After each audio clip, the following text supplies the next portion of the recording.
প্রাণীজ আমিষের সহজলভ্য উৎসের মধ্যে অন্যতম ব্রয়লার মুরগি। এই মুরগির দামও বছরের বেশিরভাগই সময় নাভিশ্বাস তুলে ক্রেতার, কমিয়ে দেয় ভোক্তার পুষ্টির প্রাপ্যতা। কিনে খেতে পারে না, সাধারণ মানুষ তো হিমশিম খাচ্ছে। ফিট ধরেন যেটা মুরগির ফার্মালারা যারা খাওয়ায় তার দাম আছে মুরগির খুচরা 70 টাকা।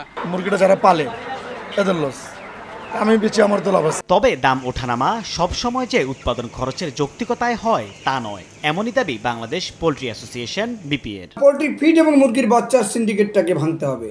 এটা হচ্ছে বড় বড় কয়েকটি কর্পোরেট গ্রুপের কাছে জিম্বি।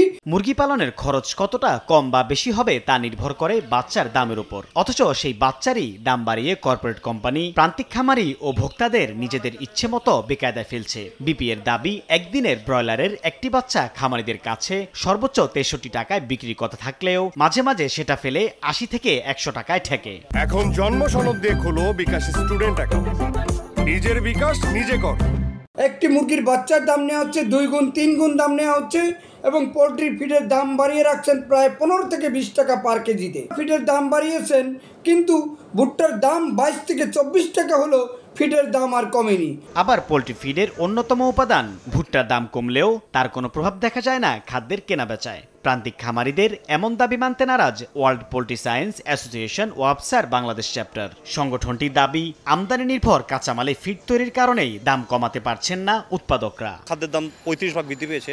এটি যৌক্তিক এই কারণে যে যদি আমরা 1 বছর আগে ডলারের মূল্য দেখি, আজকে দিনে দাঁড়িয়ে যদি ডলারের মূল্য দেখি, সেটি থেকে 35% কিন্তু আমাদের টাকার মানের অবমূল্যায়ন হয়েছে। মুরগির বাচ্চার দাম নিয়ন্ত্রণহীন হলেও প্রাণী সম্পদ অধিদপ্তরের দাবি, দাম এখনো সহনীয় পর্যায়ে রয়েছে। বিচ্ছিন্ন 2-1টা ঘটনা ঘটেছে, সেটা আমরা মোবাইল কোড করেছি এবং সেটা একটা নিয়ন্ত্রণে চলে এসছে।